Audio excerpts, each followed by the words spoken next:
hearing from you as well. So we're just not here talking heads. Looks like Josh from Libertine is here. Hi, Josh. We've got Philip Kraft, who's a chemist at Givaudan, which is awesome. And I'm sure we're going to have a lot more people jumping on. Heather D'Angelo's been a part of the panel for a lot of the Scent Festival, so thank you for joining. And then we have a trend forecaster in fragrance. Awesome. So let us know who you are. Yosh is sort of still being the door person. Francesco is a retail transformation specialist with his brand agency Exultant. He's a genius in the retail world. And then we've got people from New York. We've got someone from Sri Lanka, which is incredible. So we've got people from all over the globe joining us for this discussion. And you know, there is about an hour, and it's such a large topic. We're thinking this is more of an amuse-bouche. We're going to get you really interested in the sort of idea of fragrance and design combined, or scent art, and then, you know, potentially there'll be a broader discussion later. So, hi everyone, this is Yosh again, and we're still waiting for people to come in. So thank you for your patience and welcome everyone. I also wanted to give a shout out to Josh, who chimed in from Canada. Not only is he an industrial designer, but he's also going to be one of our fireside chats on Tuesday with the American Perfumer, and they're both going to be talking about what it's like to create, not in a silo, but away from the major cities. And then we wear perfumes from London, the trend forecasters. Hi, Amanda. She's going to be doing a fireside chat. Hold on, I've got to let the people in the door. Can't chew gum and talk at the same time. She's going to actually give us an awesome trend. I don't even know what you call it, but a trend situation on what's happening in the UK and Europe. So I'm super excited about that, in contrast to the American contemporary state of perfumery. So super excited. Okay, I've got to watch the door. I'm going to actually say hello and goodbye again while I man the door and turn it back over to Danielle, if you don't mind. not at all. People are still picking up, right? I've got just an order from Eventbrite. I love this. Okay. All right, so we've got sort of an order so that we get everybody to talk within our group. So I think I'm going to have Catherine start off with her bio. I'll jump in next, and then we have Sid for dessert at the end. So Catherine, if you could start, introduce yourself and talk about sort of how we got here. Hi, can you hear me okay? Yeah. Okay, cool. So with respect to scent, 10 years ago in 2010, I'm a writer and artist first of all.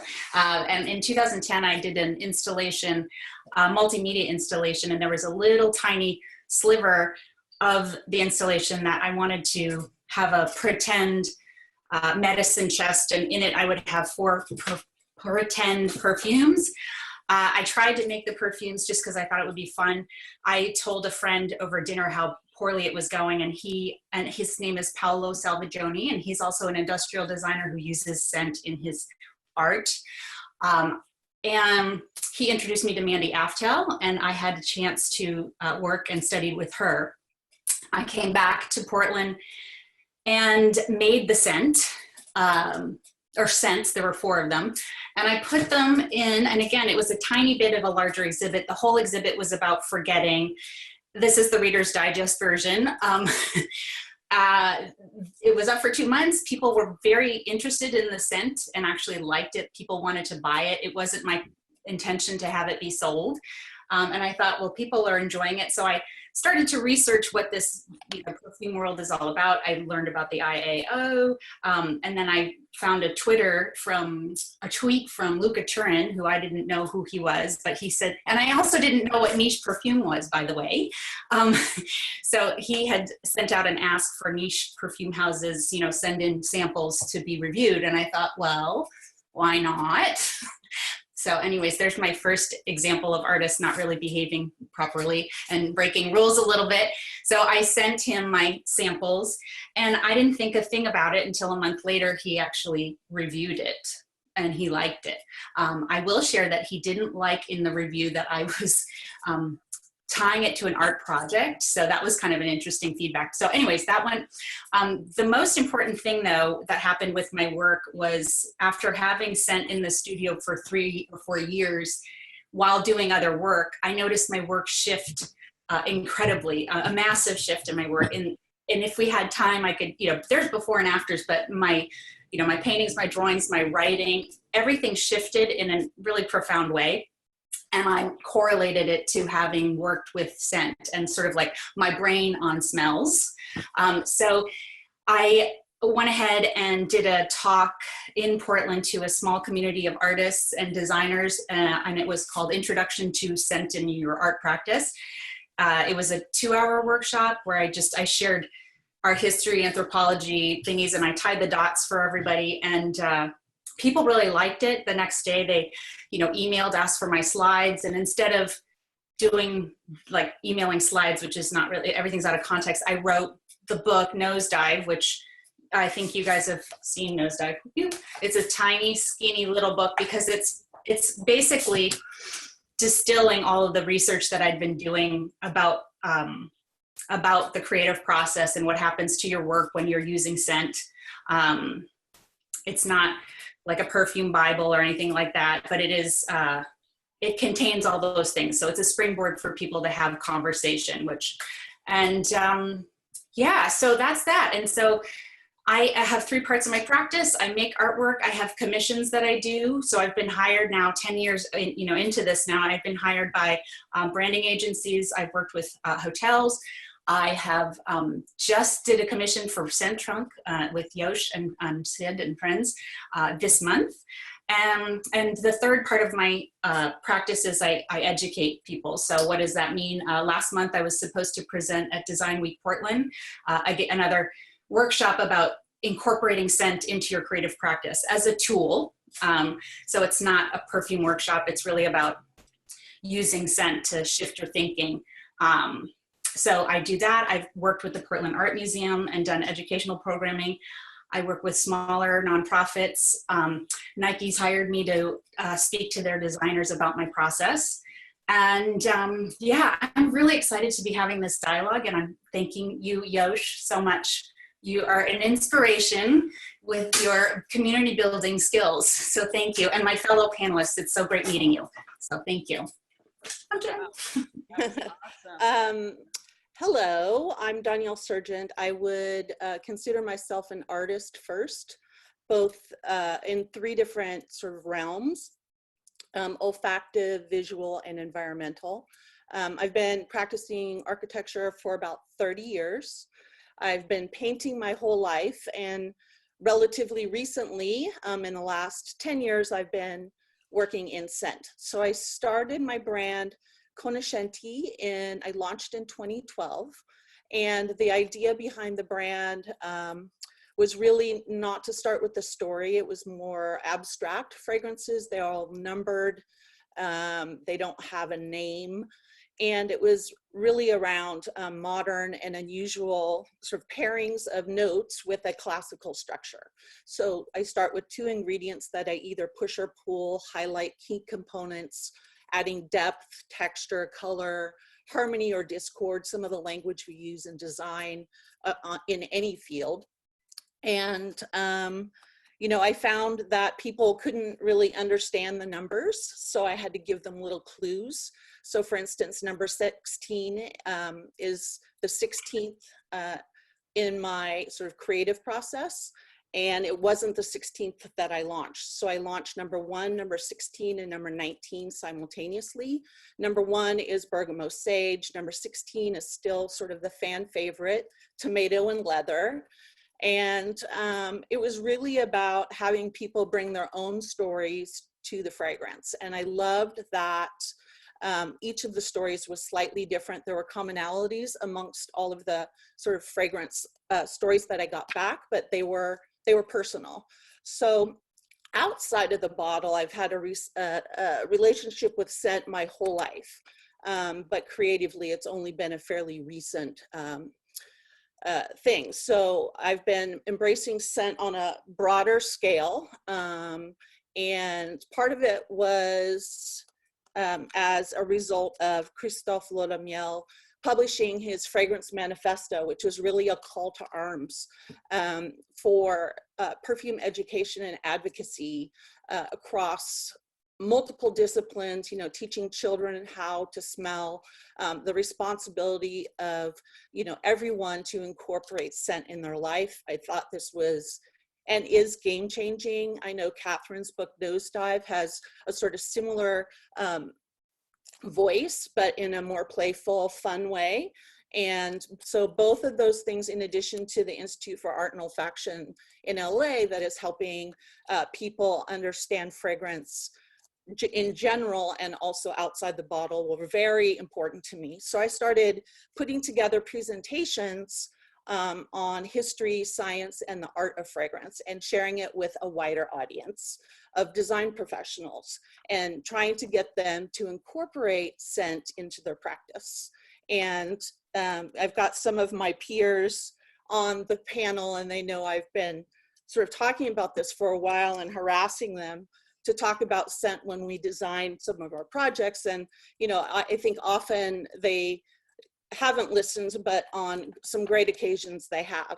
So just like Catherine talked about, I was involved with San Francisco Design Week last year. I was the first scent artist to be included in one of the design weeks. And it was an interesting discussion. I think, you know, Dawn, who really leads the San Francisco Design Week and the Design Week efforts, got it, but some of the people didn't really understand the importance of scent as a design practice. And then that discussion and that class, which was held at Tiger Lily Perfumery in San Francisco, was half was about actually designing the scent, but the other half was just getting people to understand how to use their nose. And the people in the audience were UX, UI designers, graphic artists, industrial designers, everything but scent designers and perfume people. So it was really interesting to see how they used their scent knowledge, their design knowledge, to talk about scent. That San Francisco Design Week kind of led to commissions here, and then also talking in Boston last year to the International Retail Design Conference, which was a bunch of retailers, visual merchandising folks, and manufacturers about retail branding with scent. And that's got a history all of its own, but people still don't pay attention to it. So just as scent has been infused in my architecture profession, it's also infused and crossed over into my art.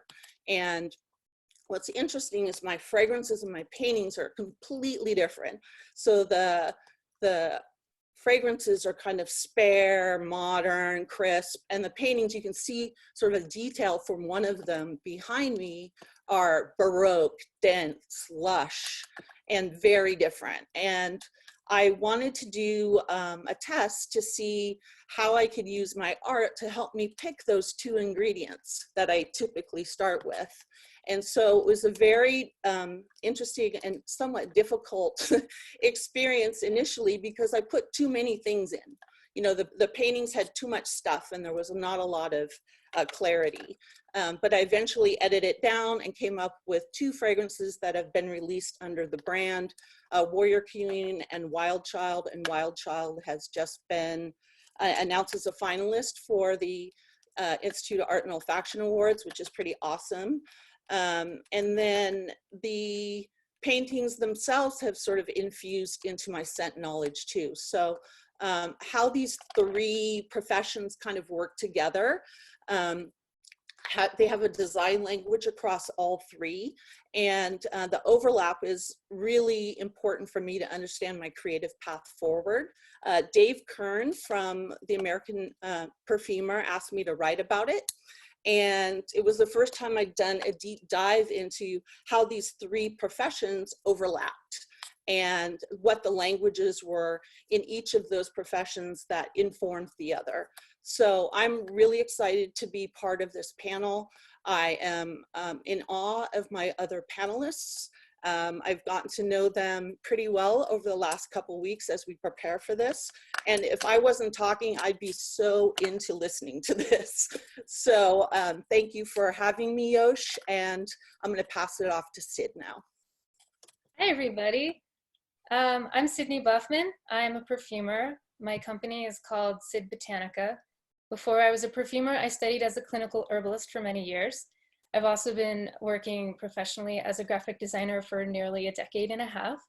I'm currently living in Boulder, Colorado, but I plan to move to Los Angeles in the fall. I'm currently working as art director at Scent Trunk, and I'm also co-founder of the Coalition of Sustainable Perfumery. So for me, scent design isn't too different from my process as a visual designer.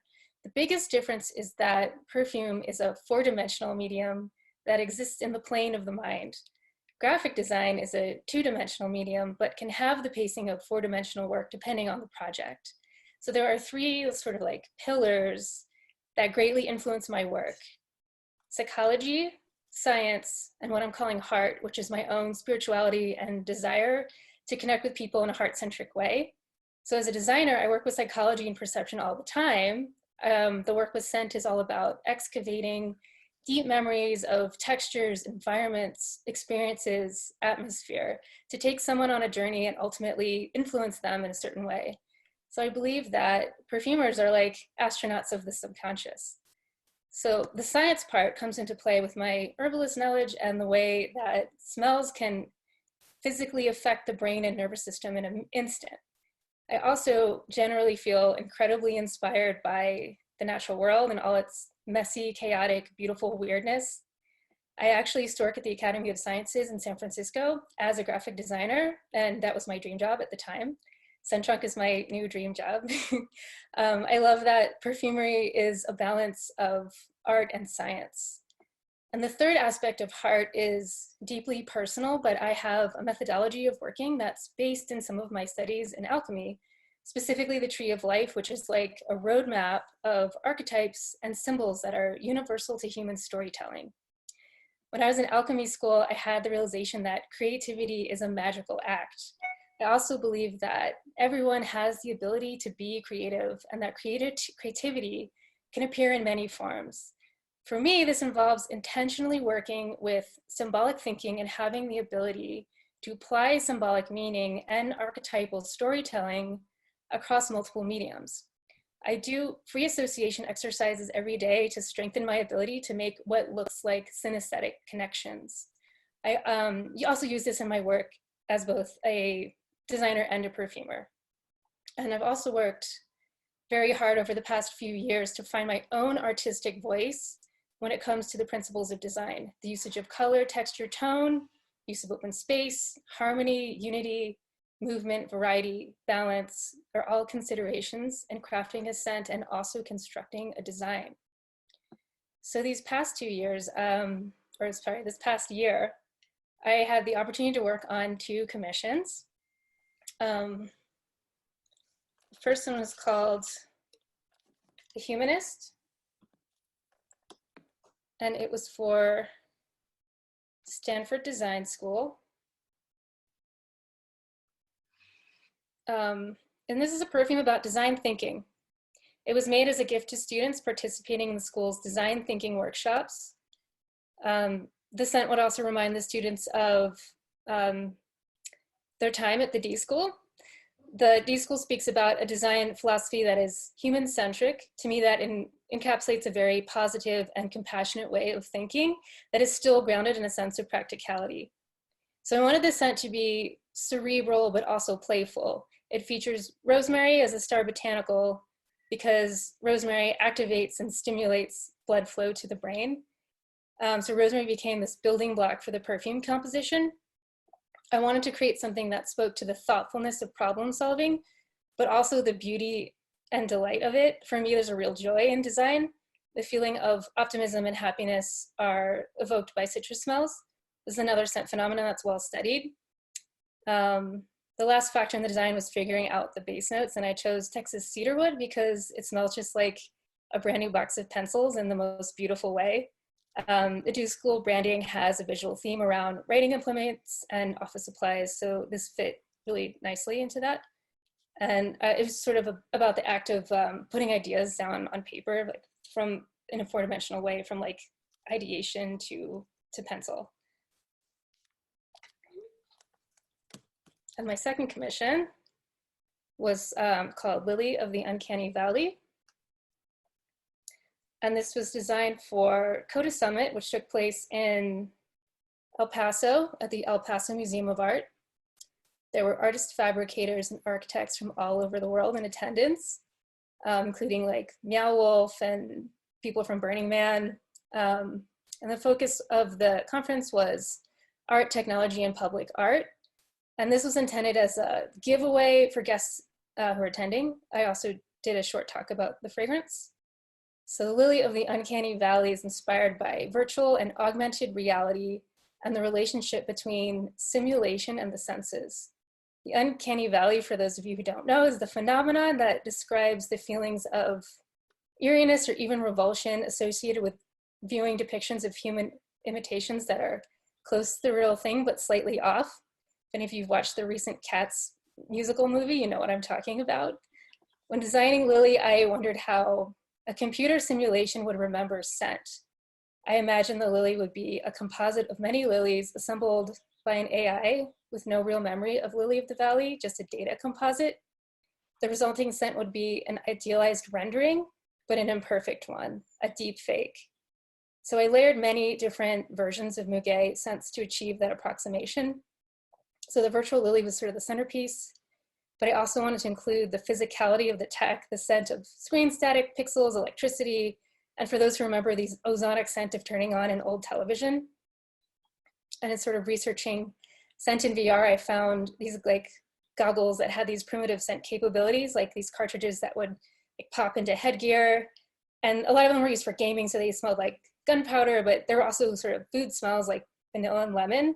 And so that kind of influenced this powdery lemon top note. And also imagine the lily to be growing in like this dark but serene digital landscape. The colors are solarized, pixelated trees are moving in a digital breeze. I wanted to hint at like a watery presence, which I used with watermelon ketone. I also used a natural derivative of Kanaga, which in the heart sort of becomes more solid and more like fleshy and prosthetic. It has this really interesting texture to it, but also sort of creamy with hints of jasmine. It's like really beautiful and weird at the same time. So yeah, I'm really super stoked to be on this panel. I love talking about scent and design. They're like my two favorite things. Thank you so much for listening. Wow, that was great. So I feel like we went down 3 different rabbit holes. Again, I want to welcome everyone. I think most everyone who signed up is here, so I can be a little bit more present. I'm Yosh. I'm the producer of Digital Scent Festival. I'm also the founder of my own company, also called Yosh, and the creative director at Scent Trunk, who's one of our panelists later during the Scent and Manufacturing, which you definitely want to tune in for that, because if you're a designer or if you're thinking about it in any field, whether you're an industrial designer or anything, it just talks about the process of being an indie manufacturer as opposed to a large scale manufacturer, and that's going to be awesome. And you know, the whole purpose of the festival is to literally take all of olfaction out of the commodity of fragrance and really flip it and have dialogue on all these topics. And so every single session is something to do with scent, but almost like only 1 or 2 sessions really are about actual perfume. And so this particular session is dear to me because how I actually started my business is because I was at the time in 2002, the purveyor of pirate supplies at Dave Eggers, 826 Valencia. And I got a private, I was running a pirate store with, you know, weird pirate shit for mostly like people in the Mission before it got hip. But I decided, I had done some perfuming earlier in my career in the 90s in Aspen at the Fragrance Bar, but I decided on a whim to make pirate perfumes. And so that was, you know, kind of a quirky project. And then I got a mystery package asking if I would create something for the Bureau of Urban Secrets. And I was like, the fuck is that? And so they wanted the scent of San Francisco to include the smell of homeless people, diesel gas, you know, just like really conceptual. And I wasn't even sure if it was a joke because I was managing a pirate store and a lot of crazy shit comes my way. And so this person is now actually the provost at SFAI, San Francisco Art Institute, although I just heard that they were closing after almost 100 years of being one of the, I don't know, like iconic art universities, which is very sad to me. But so I did that weird fragrance to me. And then shortly after, I got a different commission from Natalie Jeremenjenko, who's a scientist and artist. And she wanted me to do something for her One Trees project, which she split the same walnut tree gene, and she split it and planted it 200 times throughout the city to see if it would, how the environment would affect this. And she wanted a scent for it, for Yerba Buena Center for the Arts. So this was before I even started my company. And so I just thought, well, if I could sell eye patches, I could probably sell perfumes. And so I, in time, started my own business and made traditional perfumes. But throughout my entire career, I've always done experimental art and worked with a lot of artists, including most recently, The Art of Bloom, which won the Frame Awards and also is a shortlist on the ADC, which is, I think it's advertising and design. Sorry, I can't remember the acronym. But that used scent in the entire exhibition with 22,000 petals falling from the sky, AR, and 6 weeks of programming, all to do with symbiosis. And then also last year, I did 2 projects with Reed Riddle. One of them was called Goosebumps to commemorate 3 things that are, you know, would be perceived as tragedies, but the Berlin Wall coming down, the Tiananmen Square, and also the earthquake of San Francisco. So they wanted to, you know, have smells that evoked this, you know, lots of feelings coming up, not just one feeling. So we made Goosebumps, and then the curator put a wig on the wall, and you had to go to the wall with the wig on the wall to smell that. And I chose ingredients that would literally elicit goosebumps on the skin. So there's like, you know, some creepy notes of cypress.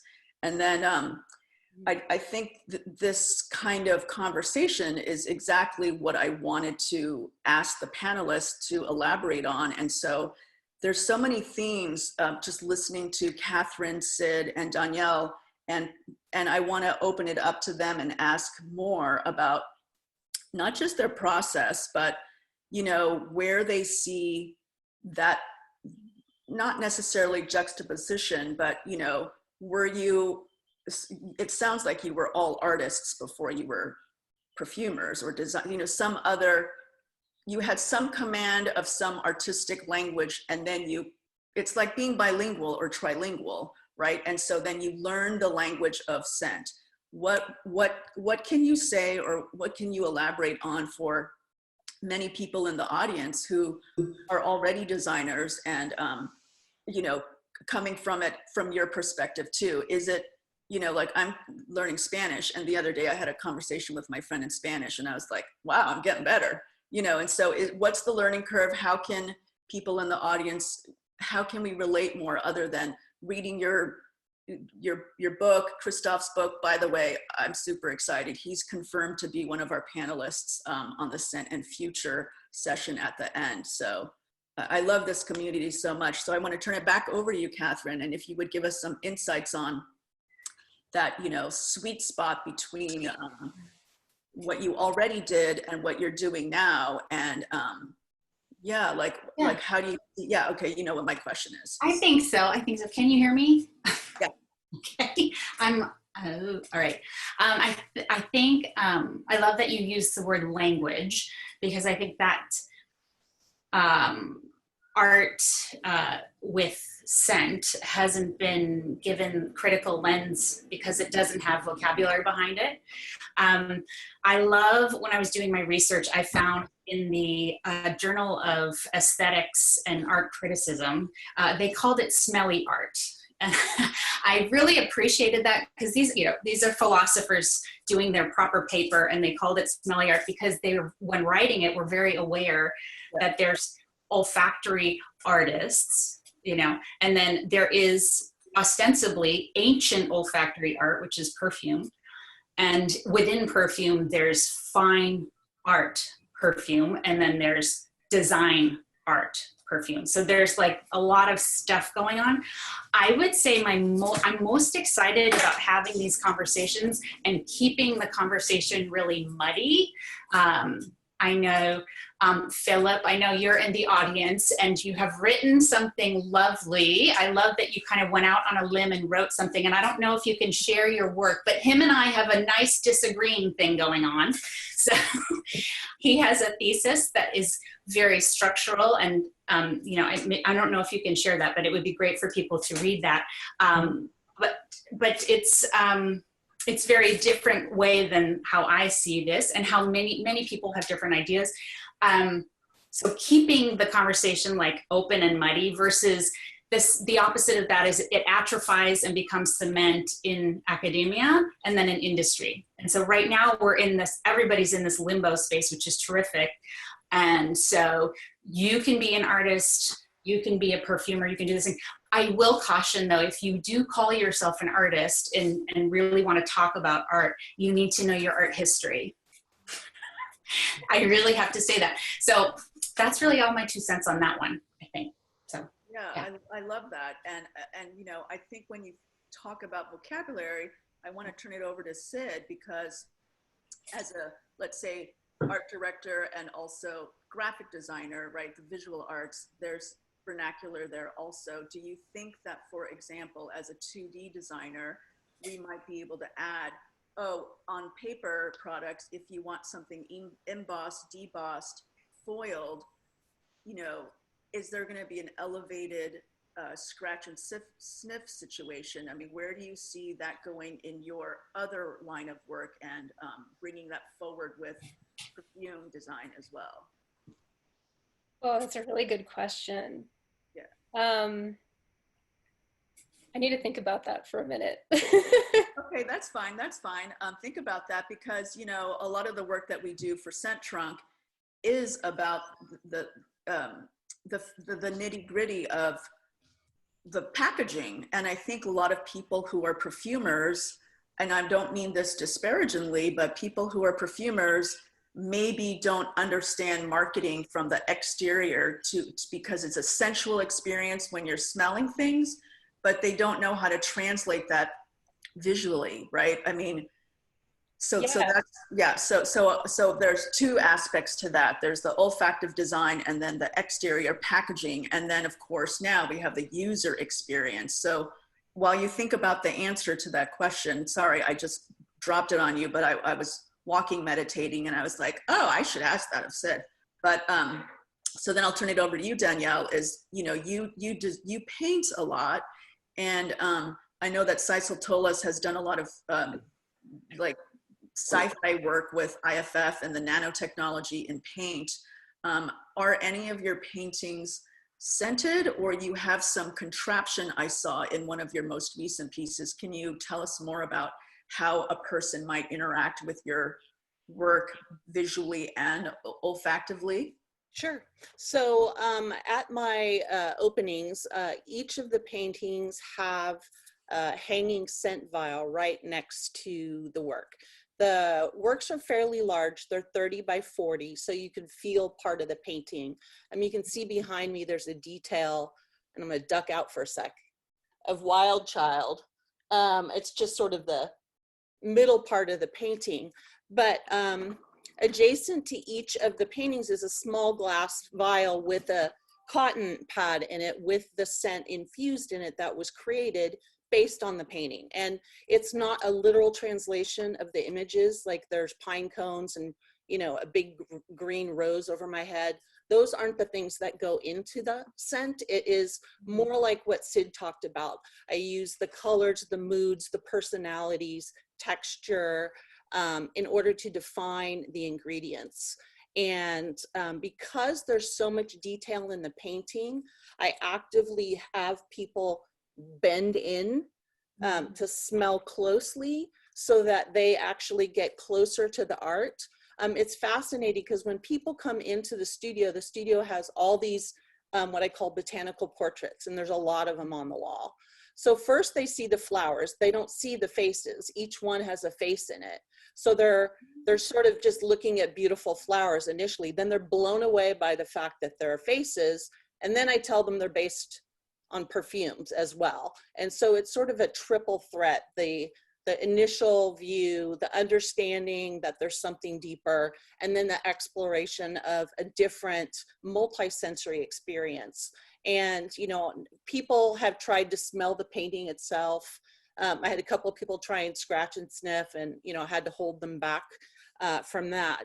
But this is just sort of my first foray into it. And it's fascinating. I think the most important and the most interesting thing to me is somewhat what Sid talked about, is how it informs the fragrance itself. So for instance, for Warrior Queen, the painting looked fairly regal to me. And there were some scrolls in it. I had put purple in. And so that immediately talked about royalty. And the original scepter was an iris. So it became the central note for the fragrance based on sort of the history, art history, as Catherine talked about it, you know, just general history, to provide the ingredients. Because those, and it goes back to that original idea for the brand, which is 2 ingredients that I push and pull. So I use the paintings to give me new ingredients, because I would never have used orris. I'm not a flower person. I like to say I love flowers. I don't want to smell like one. So the fact that both of them kind of kicked up flowers, even though I didn't have flowers in my work, was interesting. Yeah, no, exactly. I think it's important to understand that it's not just the vernacular or having a command of the olfactive language and then having a command of some other design language.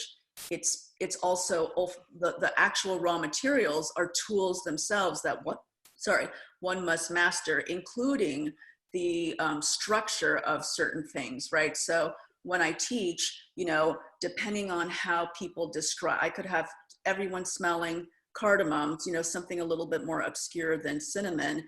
And depending on how people describe it back to me, if someone says it's yummy, they're probably gustatory. If someone says, oh, it's loud, they might be auditory. Same thing, same smell, 5 different people. Then someone says, I think you've got a family member joining.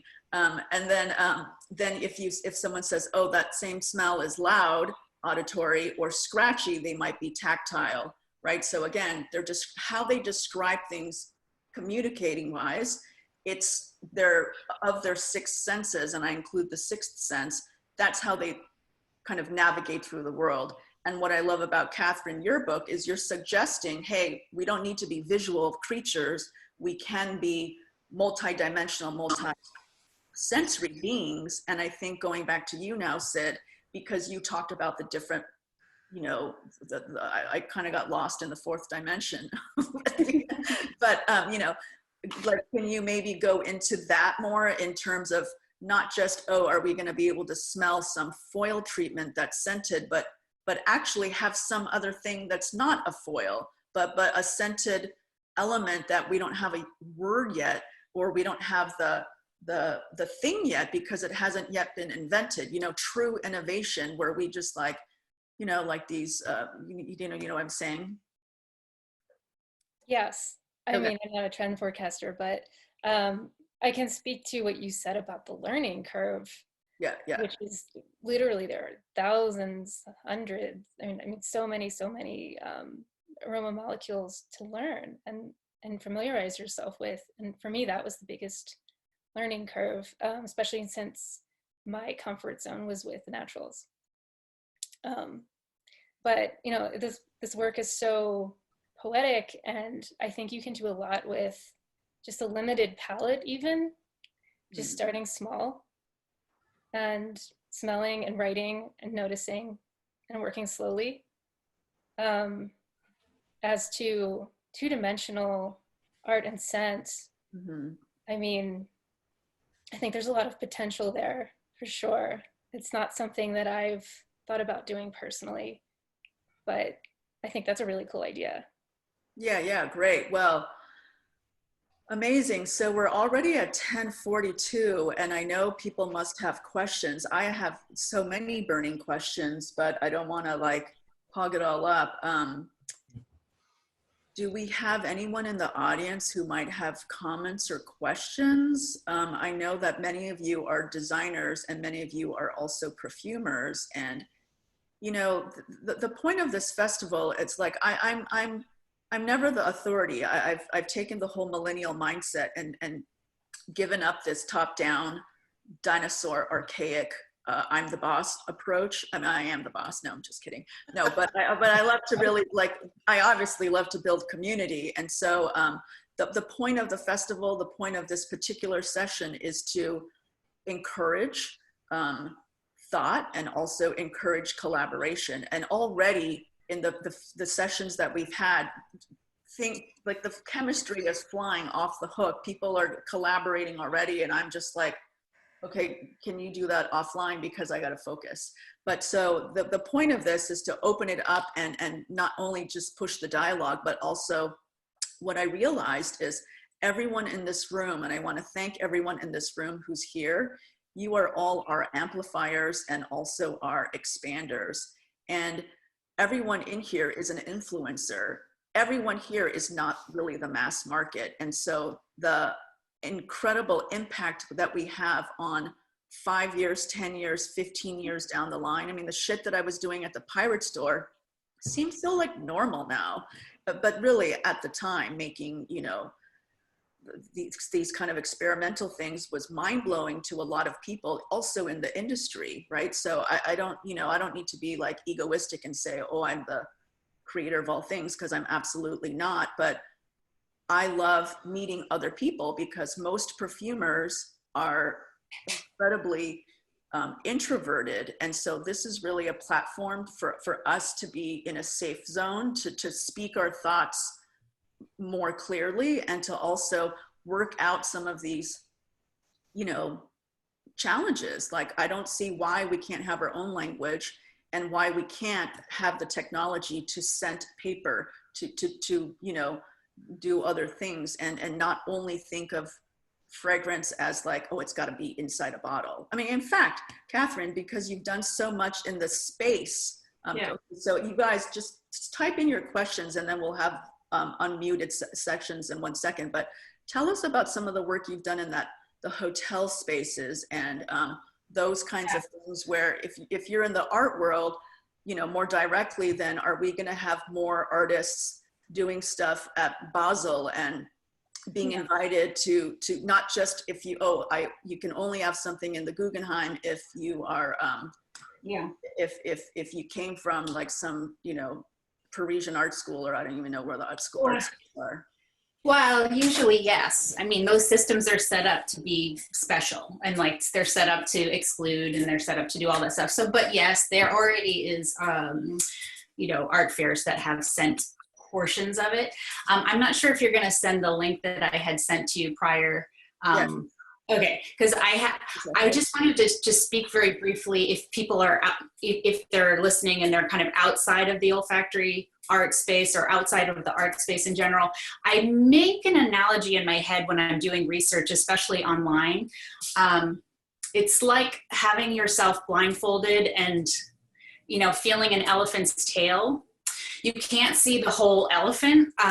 So I also define olfactory art very differently. I would argue that, you know, 17th century Dutch still lifes are olfactory art. I mean, they were dismayed. You have a, you know, a picture of dead fish. It's there to tickle your nose, I think, and also the big bouquets of flowers, you know.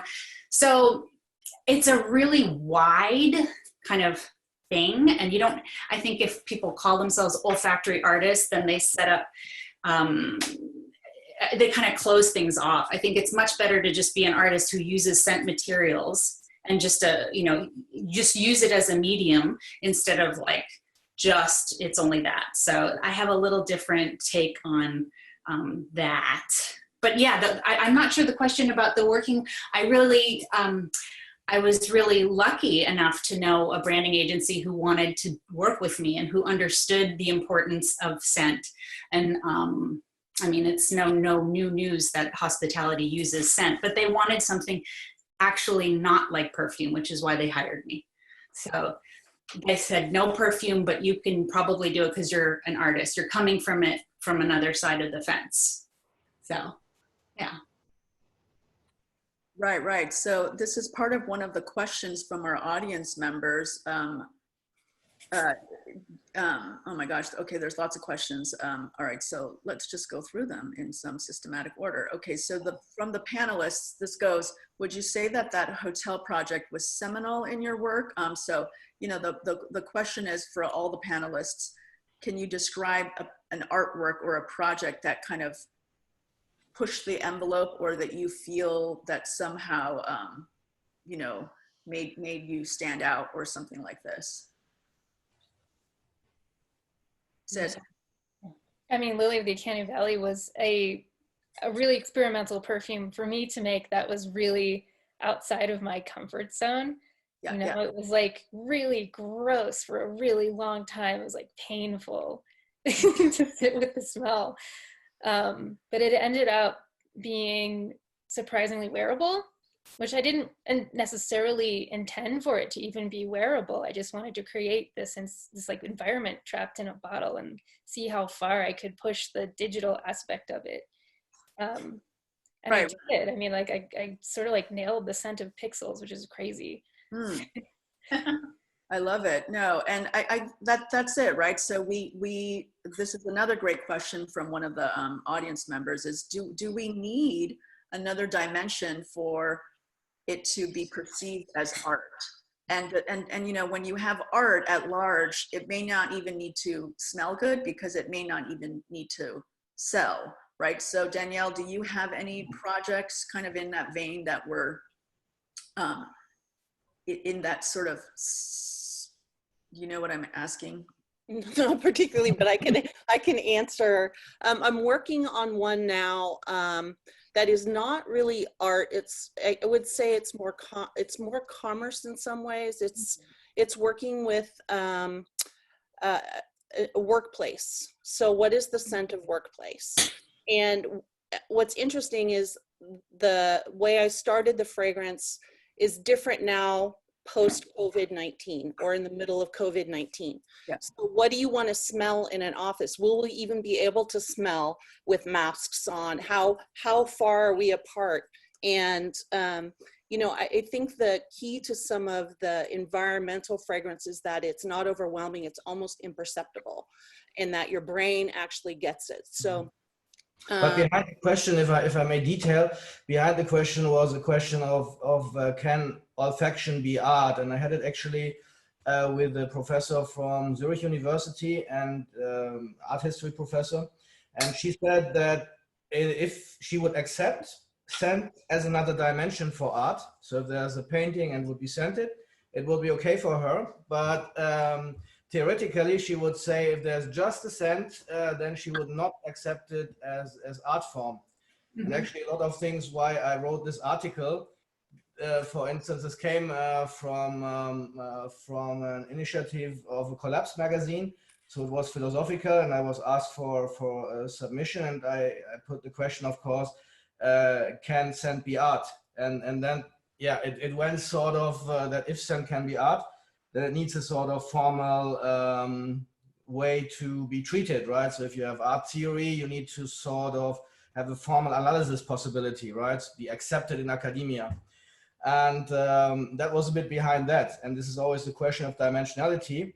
And we had, for instance, I discussed in this article the scent white from Roman Kaiser, who's just about white, and you come in the room and smell white. But of course, there's the question, could it be just fresh paint and you come in the room, and how do people realize that art is going on? And this is what I mean with dimensionality.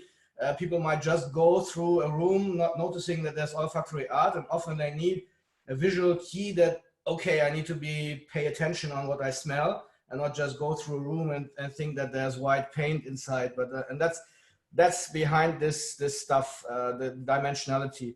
And what I saw with Danielle, she was using also, let's say, the focus elements of the paints, so that people, well, and personally, I would love most if scent is just recognized as art as such. So this would be, for me, really the proof there's really art as such, and not just an element to sell something as art. Well, Behind that. No, I love that question. I love that question, and I love that discussion, because I think, you know, if you were to go back in time, people probably said the same thing about photography, and people definitely said the same thing about digital art. And I remember African art, yeah, being my first digital art piece, and I was like, what the fuck? Someone just made a video and they're calling it art. I don't buy it. And of course now you have like watermarked video, and it's now because everyone's now a video artist on their fucking iPhone. So there's gonna be something that happens, a tipping point, because once we empower lay people with the tools, the language, the understanding of how to use these materials, education is so paramount, because not everyone wants to talk about the latest Gucci launch. Who the fuck cares? Tell me about the latest molecule that's being invented. Tell me about the new materials that are being grown because we just like use the crap out of Indian sandalwood, you know? So those discussions have to happen. And my personal pet peeve is like, stop using the word Oriental. Like, we need to stop with the colonization of this bullshit stuff that happens that suppresses us continually. It's completely needs to be canceled. So as the industry, as perfumers, we have to invent our own language, because when we talk shorthand with each other, I can talk to anyone in this room and talk about the different layers of, oh, well, you know, something creepy. Okay, yeah, well, I'm going to use cypress. Oh, something warm and fuzzy, which amber note are you going to use? Or you could go a different direction and go with musk. So when you give people the power to understand shorthand, then one, everyone needs to be transparent, but two, you know, I think also the creativity always comes from the independent artists. And this is why this festival also exists. I don't need a sponsor to be creative. I don't need money to be creative. Nope, nobody needs all of that stuff to be creative. It's all, everyone here. And so I think, like, you know, what is art? That includes, like, you know, you can't tell me that your 5-year-old's crayon that you put on your refrigerator isn't art. That's where we came from. You know, we just had a great talk with the guys from Sweden who created Agonis. They're democratizing it and literally calling their brand crayon. So you know, there was a lot of great questions that I would love to put it out to the panelists, including, this is a great one, how do you break out from being an indie artist or a lay person into this, jumping the hurdle of this academic art, or how do you jump the hurdle into commercial art, or how do you bust out, so to speak? I think that's a great question that I think the audience would love to hear from each of you. How do you bust out, or how do you make friends in the world? Can I just speak to that very quickly? Yeah. Okay. I feel like, I don't know what's happening on my computer. I don't know that I make friends, actually. And I think the fact that I'm seeking outside of the usual, I would say I don't ever feel fully comfortable in the art world, and I don't ever feel fully comfortable in the perfume world. So the more comfortable you are sitting in that liminal space and doing the work that you are really inspired to do, and just doing it and sharing it. You know, you can't do it by yourself and have anything happen. You just share it with people you know, and you try to write about it. I started writing about it. I do my writing because it's like I'm combing my hair. I don't really know what I'm doing in the studio. So I'm trying to get the knots out. So write about what you're doing and share it with people. And like, people will either be interested, people will totally not be interested. And just, I think that sharing and dialogue, it'll, you know, in terms of, you know, work, that's like any other, if you're going to try to get a job as a lawyer, it's a lot of times it is who you know, you have to network, you have to be out there. It's the same with everything. So, yeah.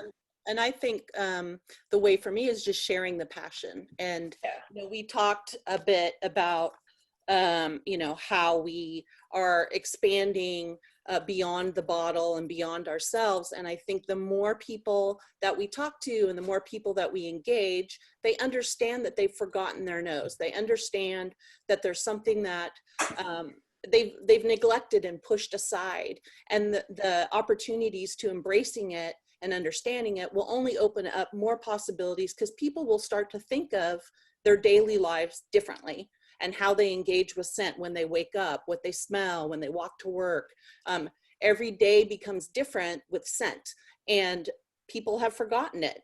And, you know, and I think it's our responsibility not only to talk about the scents that are already inert around us, you know, the trees that we walk by, the buildings, what they're built with, but how we introduce new scents if we want to tell a story in a different way. And I think those connections with the people who find this new topic for them fascinating, they're going to start to be, you know, the seeds, they pick up the seed and they drop it somewhere else.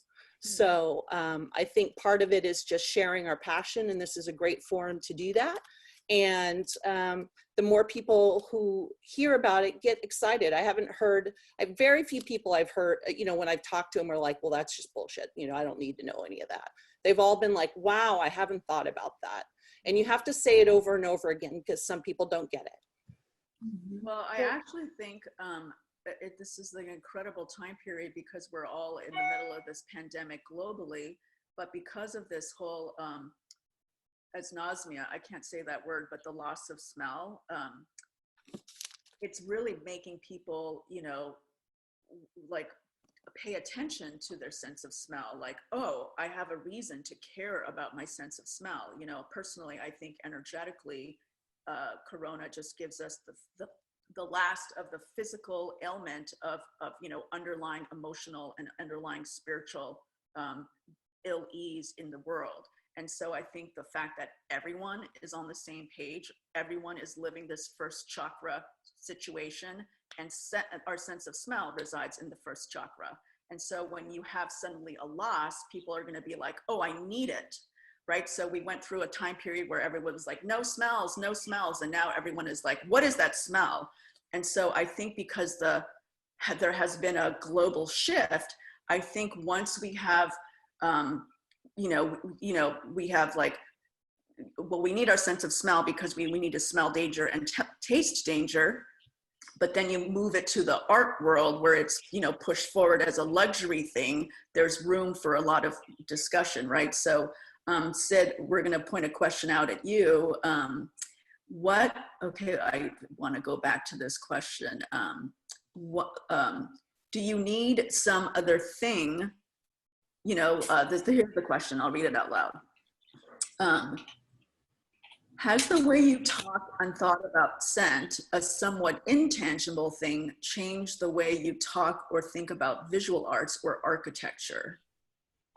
Or, you know, and there was another question, I think there was part two, that's not the question I was thinking about. Do you need some other thing do you need sweet to smell sour? That thing, you know, like black, you need black, like do you need shadow to see the light? You know what I mean? I'm not a very good question asker. I think they're well, both there's so many intangible, but there's a yeah. physical remnant that's different, right? Yeah, exactly. And one is easier to share than the other over the internet, right? When we're all in lockdown, it's really difficult you have to experience smell physically. It has to like hit that little part of your brain that's dangling in your nose to work. So all we can do is find different ways to talk about it, right? Well, Absolutely, but I also think it goes back to empowering everyone with the same language, because, you know, I've hosted many perfumers breakfasts, and when we, again, talking in shorthand, people can say, oh, the rose from where? Robertet, oh, that rose, or the chamomile from Egypt, or the, you know, or oh, which sandalwood did you get? No, I'm using New Caledonia. Oh, well, I'm using Royal Hawaiian. To the average layperson, they don't know what the fuck that means. They just think sandalwood and they got it from some hippie shop around the corner. No, that's not what we're actually talking about. So I think having the power to understand the specificity of that ingredient, right? So English is not my first language, but it's my main language now. And so I can speak English with precision, except for when I go to England. The double negatives like freak me out. I don't even know. Would you like some tea? I don't know, would I? So we have to take like language and make it more accessible for people so that people understand what we're talking about, right? So I want to actually hear people's voices. Is that all right? I'm going to unmute everyone and give it over to the audience, because I know we have a lot of awesome people in the audience. Unmute everyone. Okay, so if I didn't get to your question, okay, Josh, do you have a question or a comment? Yeah, I mean, I guess just, and it's a large question as well, but all being creatives and then all having scent businesses. Yeah, I was just wondering how the aspect of commerce interjects with your creative practices and then with your scents as products, essentially. I have a really hard time thinking of what I'm doing as a business. I think of it more like an art studio.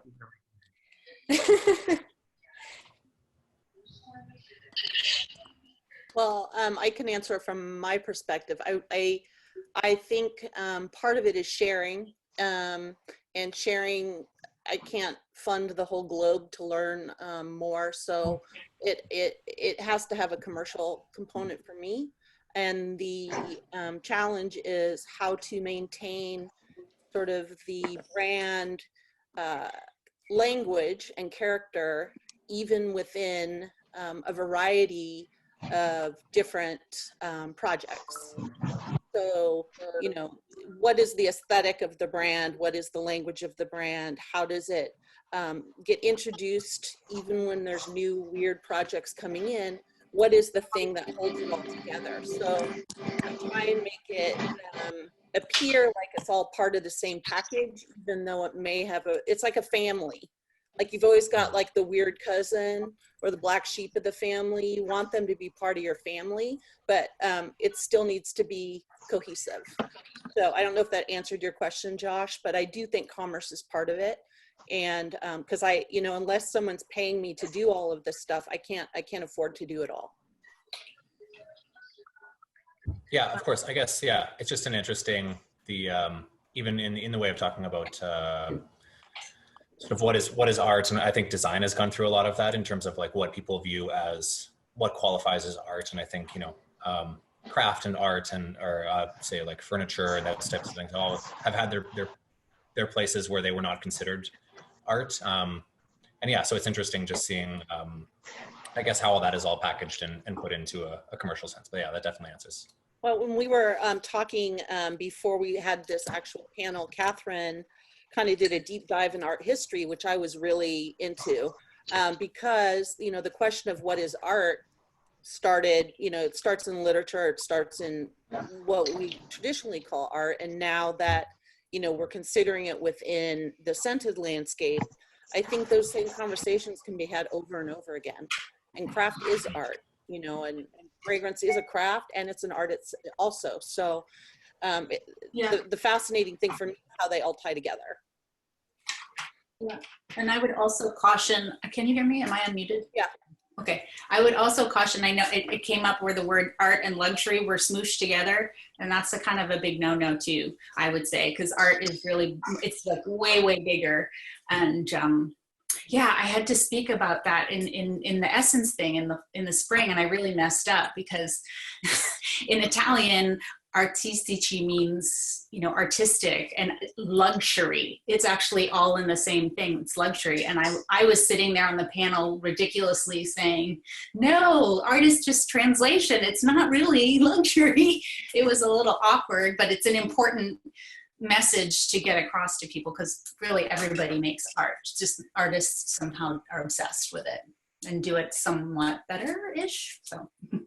Yeah, and then to add to that, I think it also depends, as far as commerce goes, which societies place value on the olfactive art as art, and which societies place value on olfaction as like a perfume commodity. So for me personally, you know, America is like, for a long time, my business was, you know, thank God for the Italians, and thank God for people in the Middle East who, you know, like, it's a very strange feeling to be in Italy at Pitti Fragranza and have mobs of people wanting to talk to you because they view you as a celebrity, signing bottles, you know, like, know everything that you've ever created. And so there isn't really that kind of culture here in America as much, and certainly not in Canada quite yet. And I think it's important to, you know, it's partly my own personality to bring community everywhere I go. And so when I started, I was alone in this kind of indie world. And then I really championed West Coast perfumery, did a lot of pushing PR wise. And then when I was over in Italy, I always said, well, there's a bunch of us on the West Coast. And, you know, the fight against New York, same thing. Like, you know, it's not like I love New York, but I also, it's like, you know, New York is really about the big dollars. And I think that there's so much pie for everyone. And so I think when you think of commerce, if it hadn't been for the DIY movement, if it hadn't been for Etsy, and if it hadn't been for Renegade Craft, there wouldn't be a split between handmade perfume and then really manufactured fragrance. And I think the fact that for, you know, 2 years ago, there was a buying spree up to the tune of $1 billion between Le Labo, Kilian, Byredo, you know, so the fact that $1 billion got purchased shows that there's people who are interested in what we're doing. And so I think also the fact that like Scent Trunk does a great job of, you know, bringing up and giving artists a chance to do their craft that you would otherwise need some, like a patron, you know, like in the old days of Rome, you know, we didn't have to worry about like what we were going to eat. We were royalty, basically, walking around, people feeding us grapes because it was important to be an artist. And I think when you have a culture that appreciates that, like America straight up is a capitalist society and they don't value the arts. Whereas in Japan, they celebrate living artists. And so in those markets, financially, I made more money in those markets because culturally there was a history of appreciating the arts. And so until we teach our own people how to appreciate our arts, we're not going to have as much money coming into the bank, if that makes sense. So we almost have to teach our investors, teach our clients why it's important what we do. I don't know if that makes sense. So wow, we're a little bit over. I want to just like thank everyone for being here. And I want to just point out that the festival schedule has really expanded. So there's probably just 15 events just in the next coming, so almost 3 events every Tuesday. And then there's an event on Thursdays. And then I also added a closing ceremonial brunch, which I don't know if it's possible, but I'm going to invite everyone to the brunch, and everyone, instead of bringing a plate of food, you're going to bring either a top note, middle note, or a base note. You're going to bring an ingredient, and at the brunch, you're going to hold up your ingredient and we're going to make a virtual fragrance together. So that's my goal. That's fun. That'll be on the 31st. And also on the 31st, we're going to do, because I love indie, we're going to have a startup pitch fest. and it's going to be juried. So we'll have, you know, it's going to be great. So anyone else have anything that they want to add? And this event has been recorded. There was a lot of information, and if anyone needs like anyone's website, any resources, you can hit the 3 buttons on the right and save the chat. I want to give it over to our panelists. If you want to say anything else, or any questions, comments. I'll just say something really quickly. Am I muted again? No, you're No. here. So one of the things that we didn't get to talk about at all that I think is so fun is that scent art or olfactory art. It's very interdisciplinary. So really, the fact that you're doing this digital scent festival and pulling people from different disciplines, I think that's really big. So if you are an artist and you're trying to make scent art, really open your eyes to working with people outside of your specialty. I think that's really exciting. So. Awesome. And I just want to say thank you to everybody. The questions were awesome. I'm sorry we didn't get to answer them because, as you know, I said when we started, it was an amuse-bouche. We could spend hours on all those questions. So very exciting. Thank you for coming. Thank you for being here. Thank All you. right. to all of us. Thank you very, very much. You can email me for the recording, and also, yeah, look on the schedule of events on the Facebook or Instagram, and yeah, see you again. Thank you so much. This has been really, really great, and I feel very inspired. So thanks for being here, everyone. Thank Bye. you.